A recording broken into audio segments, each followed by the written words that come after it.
ఈ నెల 23న పాకిస్తాన్తో ఇండియా తలబడిపోతుంది. ఇండియాకి పాకిస్తాన్ చిరకాల ప్రత్యర్థి. కానీ మనోళ్ళందరూ అనుకుంటుంది ఏంటంటే వారు వన్ సైడే. మనవాళ్ళు బ్యాటింగ్లో దిగినా బౌలింగ్లో దిగినా పైచేయి మందే అనుకుంటున్నారు. వాస్తవానికి పాకిస్తాన్లో కూడా ఇప్పుడు మంచి ప్లేయర్స్ ఉన్నారు. బాబర్ అజం లాంటి కన్సిస్టెంట్ పర్ఫార్మెన్స్ ఉన్న వాళ్ళు ఉన్నారు. అలాగే బౌలర్స్ కూడా వాళ్ళు ఎప్పుడు బౌలింగ్ చాలా స్ట్రాంగ్గా ఉంది. మన బౌలింగ్ కూడా బాగానే ఉంది. కానీ ఒక్కటి విషయం గుర్తుపెట్టుకోవాలి, పోయినసారి ఐసీసీ ఛాంపియన్షిప్ ఫైనల్ మ్యాచ్లో ఇండియా ఘోరంగా ఓడిపోయింది. కోహ్లీ కెప్టెన్సీలో ఉన్నప్పుడు ఒకసారి జరిగింది సంఘటన. ముందు పాకిస్తాన్ బ్యాటింగ్ తీసుకొని అద్భుతమైన పర్ఫార్మెన్స్, మన వాళ్ళు టాస్ గెలుచుకుని వాళ్ళకి బ్యాటింగ్ ఇచ్చారు, కానీ చేజింగ్లో కొట్టలేకపోయారు. ఆ రోజు హార్దిక్ పాండ్యా ఒక్కడే నిలబడ్డాడు. ఇటువంటి తప్పులు జరగబోతున్నాయి అంటే మనోళ్ళలో మెచ్చుకునేది ఏంటంటే ఆడటం మొదలెడితే అద్భుతంగా ఆడతారు, కానీ ఒకళ్ళు వెళ్ళటం మొదలెడితే తర్వాత అందరూ వెళ్ళటం. అన్నిటికన్నా ముఖ్యంగా ఓవర్ కాన్ఫిడెన్స్.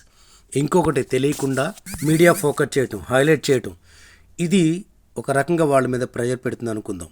కానీ వాస్తవానికి ఎట్టి పరిస్థితుల్లో కూడా మన వాళ్ళు కలలో కూడా ఊహించలేంచింది ఏంటో తెలుసా? పాకిస్తాన్ చేతులు ఓడిపోవటం. అది చాలా ఘోర పరాజయం అవుతుంది, ఘోర అవమానం కూడా అవుతుంది. కాబట్టి మన ప్లేయర్స్ ఎవరు, ముఖ్యంగా ఆ రోజు టాప్ 11 ఎవరు తీసుకోబోతున్నారు జరుగుతుంది తటస్థ వేదిక.